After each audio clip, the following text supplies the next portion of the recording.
Over the past 15 centuries, since the time of Khudavand's most noble ancestor, the first Imam, Hazrat Ali, peace be upon him, the Imams of the Ismaili Muslims have striven tirelessly, often in the face of overwhelming challenges, to uphold and demonstrate the Shia Ismaili Muslim interpretation of Islam, our faith of peace, of mercy, of respect for the intellect and of human dignity that Almighty Allah revealed to Prophet Muhammad, peace be upon him and his progeny. Through the ebbs and flows of history's tides, through times of difficulty and plenty, successive Imams have, as trustees of Allah's creation, championed our progress and development, both spiritual and material, by guiding us on how Islam's highest ideals and principles may be interpreted and upheld. Today represents a truly unique occasion, an event that will be recorded as an epical milestone in the history of the Jamat and the Imamat.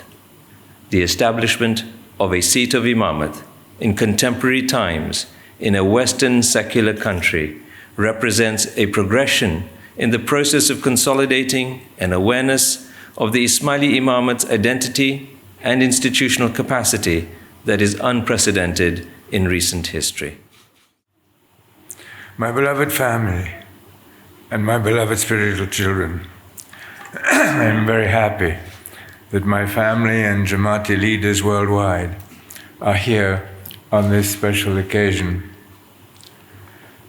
Establishing a new seat of the Ismaili Imamat in Portugal is a decision I have taken after much reflection and consultation. With the Imamat's increasing activities, I felt that it is essential to formalize a geographical locus for the Imamat so as to facilitate its growing Jamati engagements and international relations. Whereas historically the notion of the seat of the Imamat has always corresponded to the physical presence of the Imam at the time, depending upon the requirements of the day and age, the Imam has made decisions to formally designate a seat in one or more locations. I wish to be very clear that the location of a seat is a function of time and age, and may be changed or altered in whatever way the Imam may decide in the future and in the interest of the global Jamat. Today, the commitments, as well as the nature and extent of the Imamat's activities, have grown significantly. The seat will ensure a long-term, stable base for the Imamat in the face of these increasingly complex requirements and challenges. I believe that this is an important decision in the present context, following the long process that I initiated since 1957 for stabilizing constructive working relationships with various countries and international organizations for the Jamat's benefit. It is my hope that the Jamat will share in my happiness over the accomplishment of this significant milestone, which I believe will strengthen the Imamat's capacity to fulfill its mandate of ensuring the Jamat's safety, security, and quality of life. Thank you.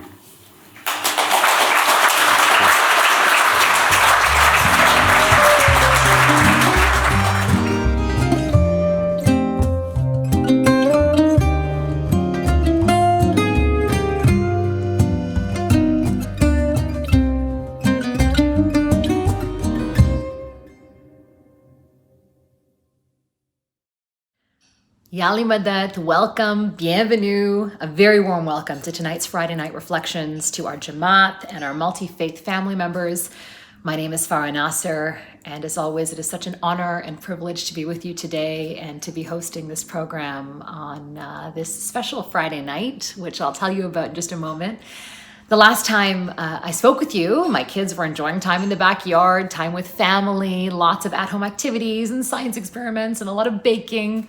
Well, now everybody's back at school. The stunning fall colors are in full bloom. I'm back in the studio at work anchoring the news, which is very busy. And life has really picked up some of its previous pace, though obviously in what is still a difficult environment as we go through the second wave of COVID-19. I hope you and your families are keeping safe. I hope you're managing to weather the challenges of these times as well as you possibly can. Tonight, I'm excited to share with you that we have a very special guest, Dr. Mahmoud Eboo. Dr. Eboo was appointed by Mawlana Hazar Imam as the first diplomatic representative of the Ismaili Imamat and AKDN to Canada. That was back in September of 2014. He served for 10 years as chairman of the Leaders International Forum, or LIF, overseeing the Jamat's leadership in over 23 countries. Prior to this, he served as president of the Aga Khan Council for the United States, Australia, and New Zealand. He was co-founder of Quantum Laser. That's a company specializing in the manufacture and repair of gas turbine airfoils for the aviation and power generation industries. Dr. Eboo was born in Kenya. He was educated at Harrow School in England. He obtained a Bachelor of Science in Materials Technology in 1975, and then subsequently in 1979, a PhD in Laser Engineering at Imperial College London. He currently lives in Ottawa with his wife Karima, with whom he has 2 daughters. Dr. Eboo, thank you for joining us. It is such a pleasure to have you with us. Dr. Eboo, thank you so much for joining us. It is such a pleasure to be able to talk to you and ask you questions that I'm sure many of us have. And I'm going to start with this one. What is the role of the AKDN representative to Canada? Well, first of all, thank you, Farah, and good evening to everybody, and a pleasure to be on Friday Night Reflections. Thank you so much for asking that question. And I thought before I sort of respond to it directly, I might give a little context. And the context is that the notion of representation, the notion of diplomacy is not new to the Ismaili Imamat. It has been practiced for centuries where the Imam of the time, in some cases when the Imam was the Caliph, had ambassadors and envoys that were sent to other courts or governments at a particular period in time. So the idea of diplomacy, the idea of the Imam of the time having a representation in other parts is not a new concept, but it does manifest itself differently in contemporary times. And just to give a sense of that, I think it's useful perhaps for us to reflect on where the Imamat was in 1957. I think that the Jamat will recall that in 1957, none of the countries that we deal with today actually existed in their current form. So all of sub-Saharan African countries were not yet even born as countries. They were still colonized at the time by the British and the French and the Germans. Our Jamat in the countries that today we know of in Central and South Asia did not exist. They were behind the Iron Curtain. And India and Pakistan were only 10 years old as countries. So in the early days of the Imamat, the idea of international engagement, of having agreements with countries was still very much in its infancy. But it was during the 60s when these countries got independence, and then later on in the early 90s with the collapse of the Soviet Union, as the Imamat began to engage in these countries in a structured way through the agencies of the network, initiating first of all with the foundation and then expanding into other areas, that there became a need for a formalization of the Imam's work in those countries, and therefore the need for formalized agreements. And really, diplomatic offices and diplomatic representations, as I have here in Canada, are outcomes of this relationship, bilateral relationship between the Imamat and a country. We have today 15 countries that we have formal Imamat relationships with, covered by 11 diplomatic representatives, which have spanned now probably 20 years or 20 plus years in how the Imamat has approached these sort of diplomatic relations in contemporary times. Canada is actually the youngest of the lot, which was an agreement signed by Prime Minister Harper and Mawlana Hazar Imam in 2014. And you might ask the question is, why does one need an agreement? It is really, if one thinks back in the Canadian context, the Jamat is approaching 50 years of settlement in Canada. Almost immediately, very early on, the Imam had established IPS here as a means by which he could assist the Jamaat in building its capacity. AKF is 40 years old, so that's sort of 10 years into our settlement in Canada. And then since then, there has been an explosion of activities by AKDN agencies in Canada. We have the Aga Khan Trust for Culture, the Aga Khan Museum, we have the Aga Khan University, the University of Central Asia, the Aga Khan Academies, the Aga Khan Agency for Habitat, and of course the foundation as well. And so the nature of the agreement between Canada and the Imamate was to bring some kind of structured approach in our bilateral engagement in how we do business between the Imamate agencies and the government of Canada, and more recently, both at a federal level and at a provincial level. But this agreement also allowed for the establishment of a diplomatic office in Canada, and that this diplomatic office would have certain courtesies. So the government of Canada has very graciously extended to the Imamate and its representatives the ability to be part of the diplomatic corps. We have red plates on the cars, for example, and we have a diplomatic card. So all of the courtesies that are extended to ambassadors and embassies have been extended to the delegation of the Ismaili Imamat and its representation here in Canada as well. And there are perhaps three things that we would say that I do here in Canada. One is to coordinate actually the agency's activities in Canada with respect to things like government relations. We can't have all agencies talking to ministries at the same time. So there's a coordination of government relations. There is also the assistance of Canadian interests in countries where we operate.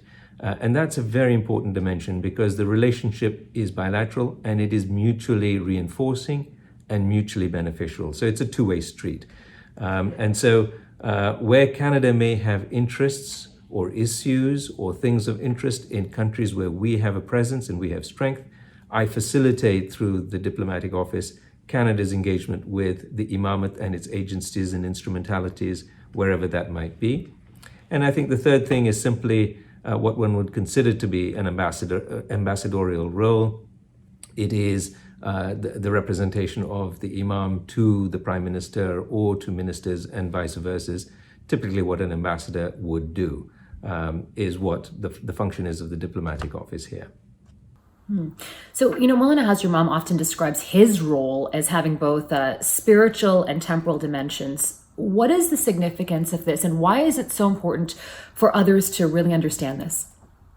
I think it's a challenge that we have also had in explaining this notion of what we would call deen and dunya, the temporal and the spiritual. In Islam, there is no separation between one and the other. It is your actions are your faith, are an expression of your faith. And that is why Hazar Imam speaks so much about ethics, as opposed to theology or anything else. It is the ethics of your faith. It's how you behave, how you act, how you do things that are intrinsic to your faith. So you can't separate one from the other. We often get questions about how people see His Highness the Aga Khan. Is he an entrepreneur? Is he a philanthropist? Is he a racehorse owner? Is he, a celebrity of sorts? And we always try and tie it down to, he may be doing all of those things, but those are actually none of the things that are important. They are essentially a byproduct of his central role, which is the Imam of a Muslim community, a Shia Ismaili Muslim community, who has a responsibility and a role. And that responsibility and role is actioned through the instrumentalities that the Imamat has created, which today we know as the AKDN. So the AKDN is a contemporary endeavor of the Ismaili Imamat to realize the social conscience of Islam through institutional action. And that explains the role, the interplay between deen and dunya. We are weeks away from an election south of the border in the United States, and whether it's COVID response or its leadership, the United States is perceived very differently on the world stage than it was 4 years ago. What does this mean for Canada as a leader on the global stage? So I think that's a interesting question, Farah, and I would perhaps respond to it in a couple of ways. I think, first of all, one has to look at Canada's own response to COVID-19. And it is very different from the United States, both at the federal level and at the provincial level. In the United States, there is a federal government and state levels as well. Here, Canada has very much been dictated by the science. It has gone through all of the processes to comply with the science and to minimize the infectious spread by insisting that the population as a whole, who have been actually, I think, very good for the most part, in complying with those kinds of best practices. I think Canada also has a role to play in the international arena. Canada is a member of the G7, it is a member of the G20. It has the appetite, the desire, the intention to be able to, I think, play a role in the international space in which it is located, in bringing about a global response to COVID.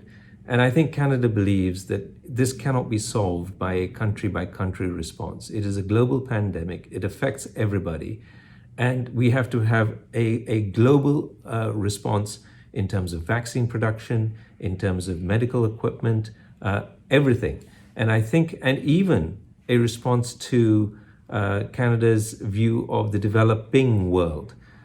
People who are more marginalized, disenfranchised, not likely to be able to get access to a whole variety of different things that they will require in order to combat COVID. Canada is playing a role and has a strong voice in the international community's response and support for vulnerable communities as well. So I think Canada does have a significant role to play. From the conversations I've had in government, they have indicated that that's certainly one of the things that they would like for Canada to do in the upcoming period of time, is to play a stronger role in the international response to COVID. An interesting perspective there. When we look at this time we're living in, a time of misinformation, of fake news, as we enter the second wave of COVID in many parts of this country, what advice do you have for the Jamat? Well, I think the first thing I would say to the Jamat is that Mawlana Hazar Imam has been quite explicit, quite clear to the Jamati leaders and to the Jamat directly, that we have to follow the best practice in medicine. We have to comply with the regulations, and there should be no ambiguity in the minds of the Jamat about the dangers and risks of not doing so. There are many different responses out there as to the validity of COVID. It's like the flu, it's not serious, a whole range of things in lots of countries, whether it's even segments in Canada, United States, South America, Western Europe, as to the seriousness of this. But we should be absolutely clear. The Imam has said it is dangerous. It can and has caused death to a significant number, and we must do everything we can to be, I would say, safe, not just safe, but cognizant of our responsibility towards ourselves and towards others. And I think even President Amir has spoken about this on several occasions, but my strong advice to the Jamaat is take care, be cognizant, and do everything in your power to comply with the medical advice. I'm glad you reiterated that. Thank you. Now, if we consider the term ambassador in an informal sense, how do you see Canadian Jamati members playing roles as an ambassador, and what can we do to help you advance Mawlana Hazar Imam's vision here in Canada? So I think it's an interesting question, Farah, and it's a question that I've faced many times, not only from members of the Jamat, but there are others from on the outside who look into the community and see how we act, behave, what we believe in, how we express ourselves, which I think are very important. I think the first thing for the Jamaat to understand is that we have in each one of us the ability to act our faith through what we do, what we say, how we say it, and to whom we say it. And that is very important. This is not an institutional responsibility, therefore. It is not something that the president of the council or the diplomatic representative or an agency head needs to deal with. There are responses through those means. But as a member of the Jamaat, what you do, how you say it, what you actually communicate to a person is absolutely a reflection of your ethics and values. And I think this does not have to be complicated. It can be a gesture. It can be an act of help to somebody, a notion that causes someone to say thank you and look at you differently. And you have changed someone's perception through what you have done. So I think being an ambassador in that sense is a responsibility for each and every one of us to ensure that we reflect in our attitudes, in our engagements, our values, our ethics, our understanding of how we interpret the faith of Islam. So I think that's the first thing to be mindful of. I think the second in being an ambassador is the help that I would need is for everybody in the Jamaat to understand why the Imam has built what he has built over these last 64 years. That there is a purpose, and he has continued a legacy from Sultan Muhammad Shah, may peace be upon him, and a legacy that is 1400 years long. There is nothing new as a contemporarization today of what the Imamate does in modern times, but there is nothing new in terms of the agenda over 1400 years. The focus on education, the focus on health, the focus on respect for other communities and pluralism, the idea of multiculturalism, if we were to use it that way, respect for diversity. Even the Quranic ayat that Mawlana Hazar Imam chose for the Diamond Jubilee emblem was a statement from the Quran that speaks to the idea of one humanity but diversity and therefore pluralism. And it's important for the Jamaat to understand why each agency has done what it has done. They're not whimsical at all. They are all thought through very carefully. They're all grounded in an ethic that we could speak to, whether it's ethic of sound mind, ethic of education, education of responsibility to the environment, for example, which is one of the core values that we might have. And so when you think about the AKDN, it is a contemporary endeavor of the Ismaili Imamat to realize the social conscience of Islam through institutional action. It is an instrumentality, it is a mechanism of the Imam's own engagement with the ethics of the faith and how he can actually fulfill his mandate. And I think it's absolutely critical that when you see Hazar Imam open a building, a plant, a hospital wing, that they understand the reasons why, because then you're able to articulate it. I would say secondly, with respect to Canada, we have here extraordinary assets that the Imam has given to this country. We have the gardens in Edmonton, we have the park in Toronto, we have these two Ismaili centers, we have the Aga Khan Museum, we have the Delegation building. This is $1 billion of investment in this country. And we would need to ask ourselves, why has the Imam committed so much capacity, so many resources to this country? And I think it's for a very simple reason. It is because Hazar Imam believes that these are spaces and places that represent our values. These are ambassadorial buildings. These are representational buildings. These spaces speak to our values and ethics. And it is important for us as members of the Canadian Jamat to be able to look at these spaces and use them in a way that can enhance our engagement with Canada and with other parts of the world. The Global Center for Pluralism is another institution that the Imam positioned in Canada. Why? It's because Hazar Imam believed that Canada is one of the few countries in the world that has actually, over its history, short 150 years relative to the Imamate, which is 1400, in its 150 years, it has come to respect diversity. It has come to embrace pluralism. And the question would be, it's not perfect. How can we, the Ismaili Imamat and the government of Canada, use that experience to be able to promote, to educate, to help others understand these fundamental core ethical precepts which are essential for humanity to move forward peacefully. One of the greatest moments of pride for our Jamat, I think, was in 2014. Mawlana Hazar Imam spoke to the Canadian Parliament. What was the significance of that for you, and what does it symbolize? Well, I think, first of all, what's important to recognize there is that it is the government of Canada, the Prime Minister, inviting a Muslim leader to address the entirety of Parliament. That in and of itself is a huge statement of how Canada views the Ismaili Imamat and the Imam of the time.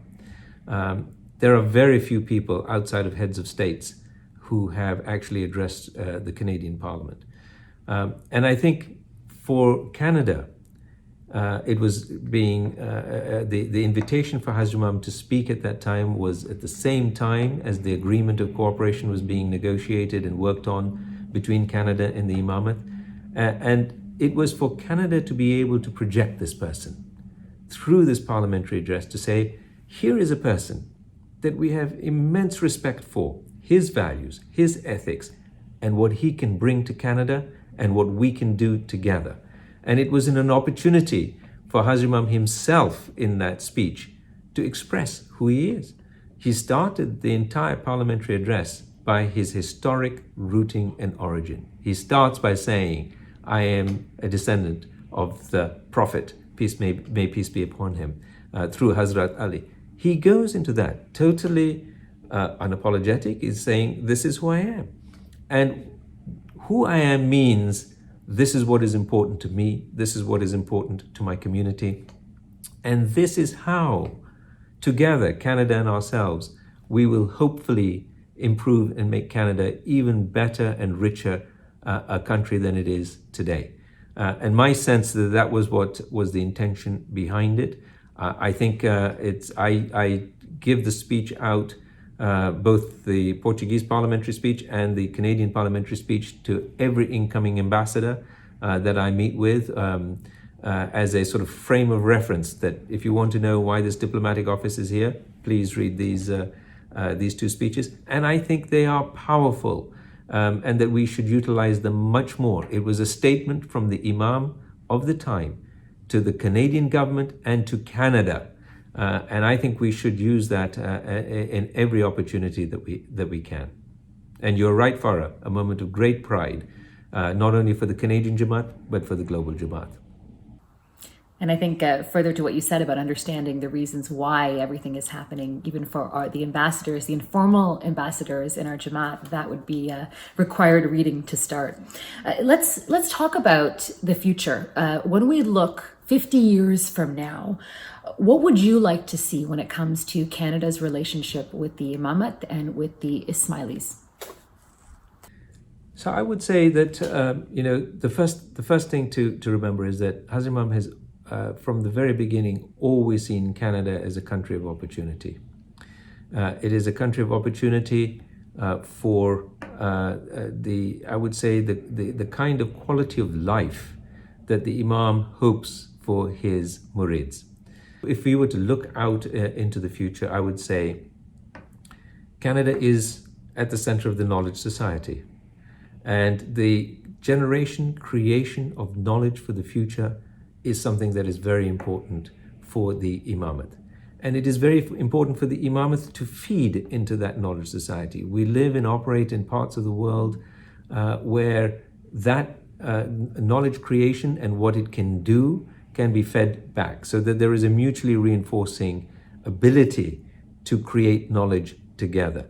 Canada is a strong partner. We have, for example, relationships with almost every tertiary institution in Canada. And I think Hazar Imam's probably received, 8 honorary degrees from Canadian institutions. It may be more, I'm not sure. But there is a strong sense of our ability to work together in a knowledge society context. I think the second is that there are many areas that we would work together in.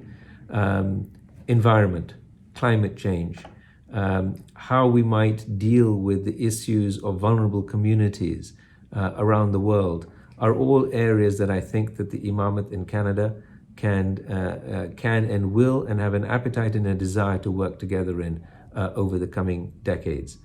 And I think there is, of course, pluralism, as I mentioned before, the ability for this global institution, as opposed to just Canadian, being at the center of the discourse on what should happen if pluralism is to survive and thrive and become a central way in which human societies actually function and live together. So as I look out, I see the desire of Hazar Imam to strengthen the relationship with Canada through the whole spectrum of activities that the network is engaged in, and actually new areas of endeavor that we might discover as we go forward that both Canada and the Imamat can work together with. I think the second thing would be with respect to the Jamat. In 50 years, we have today senators, we have members of parliament, we have mayors, we have captains of industry, we have people in the legal justice system, we have a lieutenant governor of a province. And it is how the community itself has become an integral part of the fabric of Canadian life that I think is important for us to remember and recognize. And think about that 50 years hence. I wouldn't want to be too presumptive, but I could see that where we are today, which is 50 years in, and you're asking about 50 years out from here, which would be 100 years into our settlement in Canada. So we would look at 2072, for example, or 2070. It would not surprise me if the Ismaili Muslim community of Canada was playing a very significant role in this country.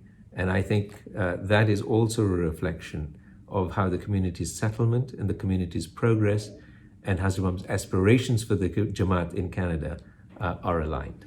And I think thirdly, if I was to just put this as a final thought, it is how our ability as a Jamat in Canada over the next 50 years can help strengthen and develop our Jamati institutions, AKDN institutions in other parts of the world, so that they have the same kind of opportunities that we might have here in Canada.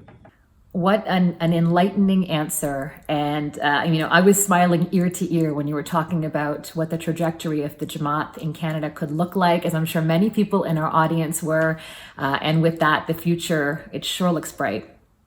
I want to move on to the significance of the seat of the Imamat. I think many of us would like to understand that better. So before I start with my question to you, Dr. Eboo, I want to play this clip of Mawlana Hazar Imam speaking to the Portuguese Parliament on July 10th, 2018.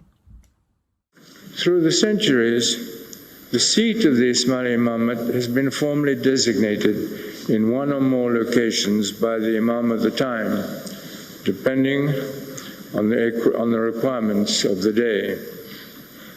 It has known many homes over the years throughout the Arabian Peninsula, in the Middle East, in South Asia, and in North Africa.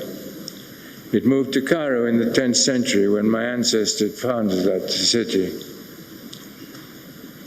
The decision to establish a new seat here in Portugal, at the gracious invitation of your government, is one that has been taken after much reflection and consultation. It represents a true milestone moment in the long history of the Imamate. Dr. Eboo, how did the move to Portugal come about? Well, it was an extraordinary clip of a memorable occasion of Hazar Imam's address to the Parliament in Portugal. Hazar Imam has always considered Portugal to be a country of opportunity. And when the Jamat was settled back in the 70s in Lorenzo Marx, and when it got its independence and became Mozambique, the Jamat moved to Portugal, obviously being a Portuguese-speaking country, Mozambique being a Portuguese-speaking country. And as with other other countries around the world that Hazar Imam has considered as countries of opportunity, the Imam started to build institutional capacity there. It was an early decision in his mind for us to have an Ismaili Center in Lisbon, which everybody knows was opened in 1997. But the thinking for that Ismaili Center was actually in the late 70s and the early 80s.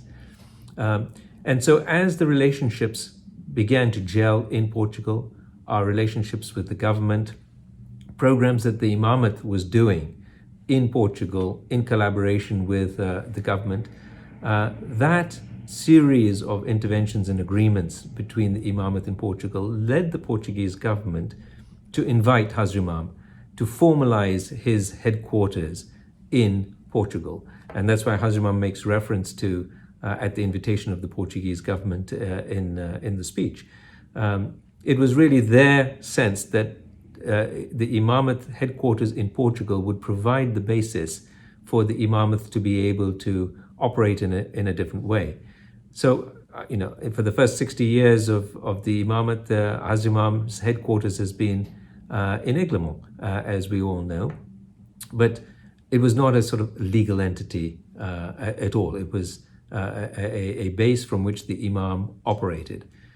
The invitation of the Portuguese government to establish the Imamate's headquarters, and therefore by extension a seat in a more formalized definitional sense, provides now a formal legal entity in Portugal, which enables the Imamate to be able to, I think, do a range of things that it may not otherwise have been able to do before.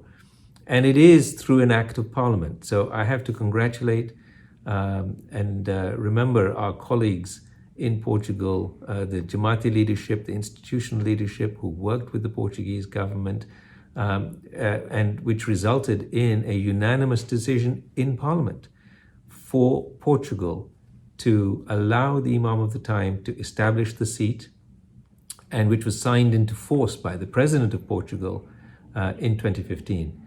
And as Hazar Imam says, it is a milestone event in the history of the Imamate, which is 1400 years. And I think will provide capabilities and capacities, new opportunities for the Imamate to operate over the next 100 years or 200 years in a very different way than it was able to in the past 100 odd years. So an incredibly epical occasion in the history of the Jamat. Dr. Eboo, for this next part, I hope you don't mind, I want to get a little personal. So following in your family's footsteps, you've served the Imam and the Jamat for decades. In its early days, you were the president of the Council for the USA. You were LIF chair, and now, of course, AKDN rep. So can you tell us a little bit about how you first got involved in work of the Imam? Well, that's also an interesting question, Farah. And I would say to you, quite honestly, it was not intentional or even by design. Certainly not by accident, but I was called one day, it was July the 10th, 1987, by the president of the council and said, "Are you going to be in Jamat Khana tomorrow, the 11th? And I said, "Yes, I'm going to be in Jamat Khana." And he said, "Good." And there I was in Jamat Khana, and I heard my name announced as an Imamat appointee, which was the chairman for ITREB Eastern USA. And of course, at the time, this was a new institution. ITREB had only just been included in the new constitution 6 months earlier. And so I had absolutely no idea, first, that I would ever be appointed, and secondly, what this institution was about. So I would say that sometimes these things happen in your life when you least expect it. I had a 3-month-old daughter at the time. And I did actually, honestly, Farah, think that I would be engaged in Jamati service on a continuous basis, which is now 34 years. At that time, I thought, I'll do something for 3 years, end of the term, and carry on with my professional life. But it actually just continued, one term after another. And I would say that later on, I came to sort of realize that, this has been an extraordinary blessing. It became almost like a path that was opening up constantly for me to be going down. And I have to say, it has been an enormous blessing, an enormous grace, and a privilege to have been able to serve the Jamaat in these last 34 years in the way that I have. You have this unique vantage point through your decades of service. What do you see as the trajectory for Imamat institutions in the future, and how far have they come from the past? If I was to look at the Imamat institution, they have grown and matured over the last 5 decades or 6 decades. There has been a central element to everything that the Imam has sought to do in building these institutions and this institutional capacity. First of all, quality. The ability for, whether it's in Jamaat institutions, providing a service to members of the Jamaat, their brothers and sisters, or whether it's an AKDN institution running a school or a health center or a business. The hallmark for Hazar Imam has been quality.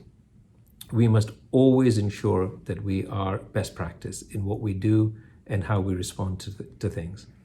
I think the second thing that certainly within the Jamaati organizations is that Hazar Imam has put a very strong emphasis on the induction of women into Jamaati institutional leadership.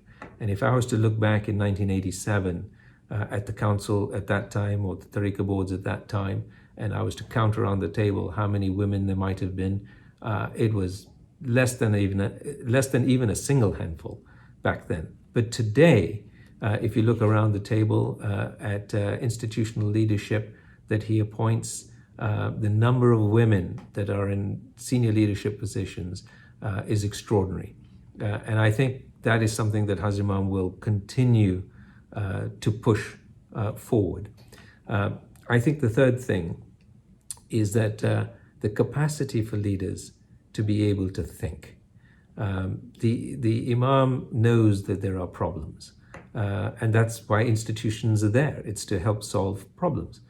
But solving problems means not just expressing them to the Imam and saying, here's a problem. It is, what are your solutions? What are the things that you can think through, that you can propose, that have enough to them that will solve a particular problem for not just a particular country, but it could be a global issue.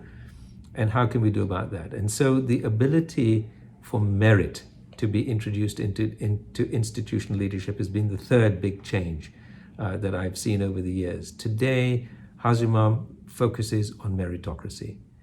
Does the person that is being proposed for leadership position across the entire spectrum have the competence, the skills to be able to do the job, help the Jamaat in a particular way? So merit and meritocracy is the third hallmark, I think, of what I've seen as a change in the last 30-odd years. And I think the fourth is Hazar Imam's predisposition for humility. It is that leadership should always be humble.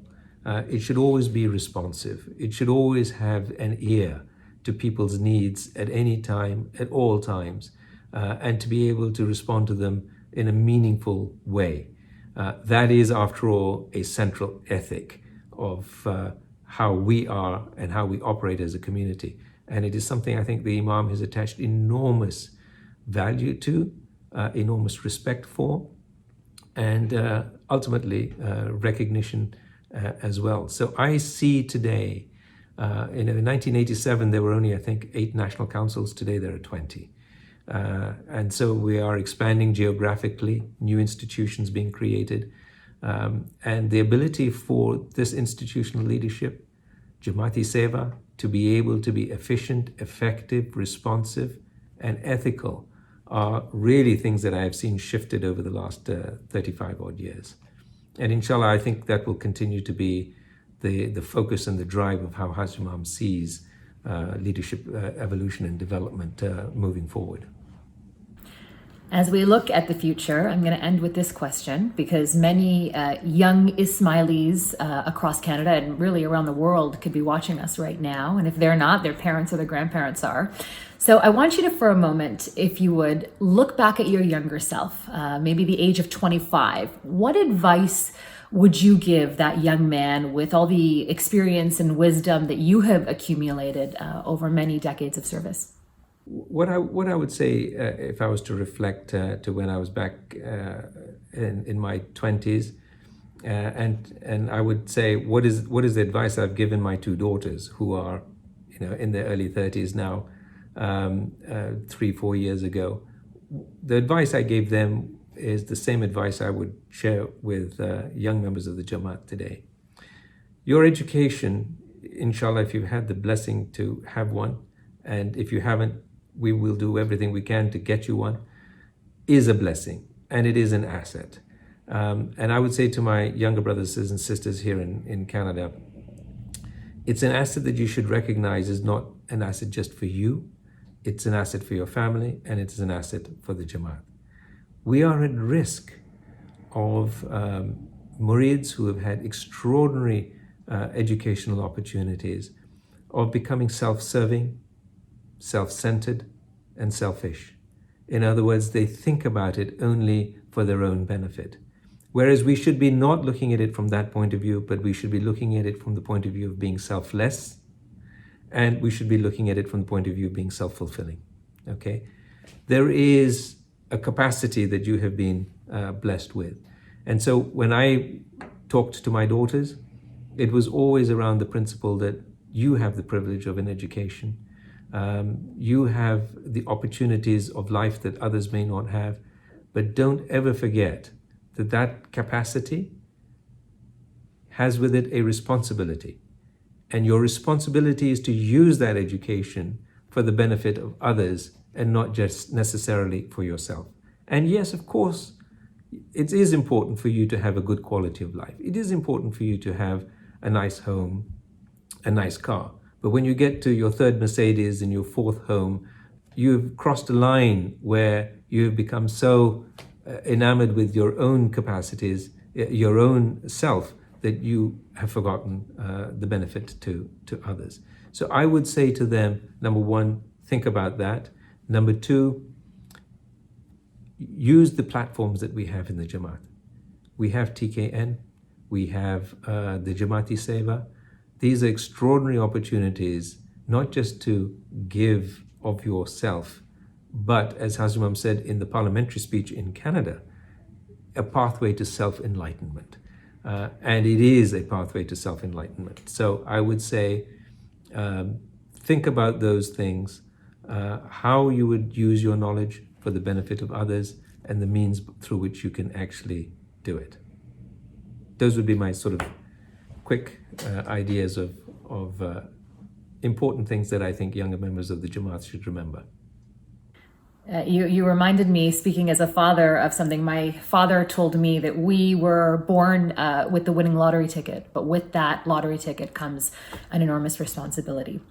So thank you so much. Thank you for sharing your words of wisdom, your hope for the future, and allowing me to ask some personal questions. It's been a true pleasure speaking with you. Thank you, Dr. Eboo. Thank you, Farah. Much appreciated. Dr. Eboo, thank you for giving us your time today, for your inspirational words and insights, as always. I would like to share another set of fascinating conversations that continue our exploration of Mawlana Hazar Imam's vision and his work here in Canada.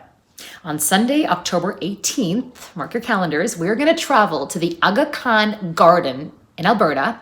We're going to explore this Diamond Jubilee project with the original architect, Thomas Woltz, as well as take part in a conversation with the mayor of Edmonton himself, Don Iveson, and the president of the University of Alberta, Bill Flanagan. And this will be on the importance of architecture and public green spaces in fostering pluralism. So we hope you will join us. As we end our show, we have some wonderful musical expressions to rejuvenate and reconnect us, as we always do. So thank you again for joining us. It has been such a pleasure to once again be your host and spend time with you. So please stay on to enjoy our musical pieces and see you next Friday.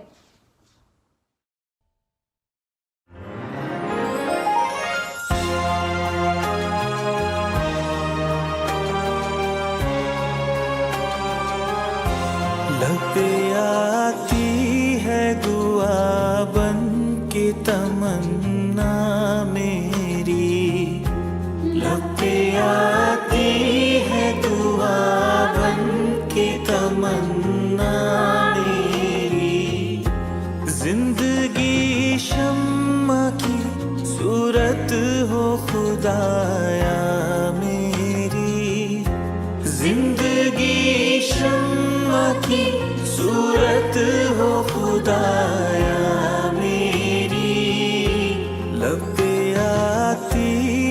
दुआ बन के तमन्ना मेरी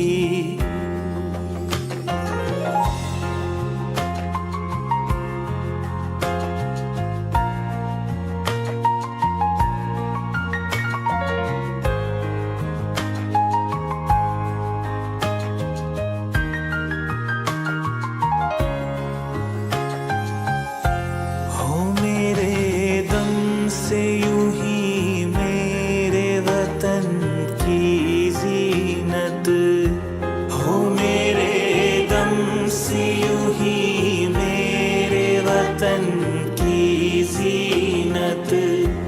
जिस तरह फूल से होती है चमन की जीनत जिस तरह फूल से होती है चमन की जीनत जिंदगी हो मेरी परवाने की सूरत या रब जिंदगी हो परवाने की सूरत या रब इल्म की शम्मा से हो मुझको मोहब्बत या रब इल्म की शम्मा से हो मुझको मोहब्बत या रब हो मेरा काम गरीबों की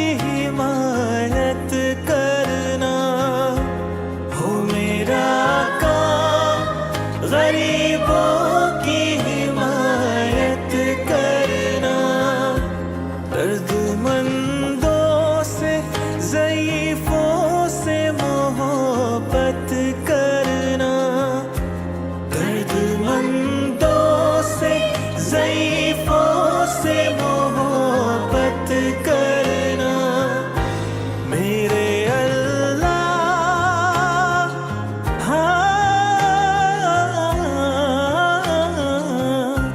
मेरे अल्लाह बुराई से बचाना मुझको मेरे अल्लाह बुराई से बचाना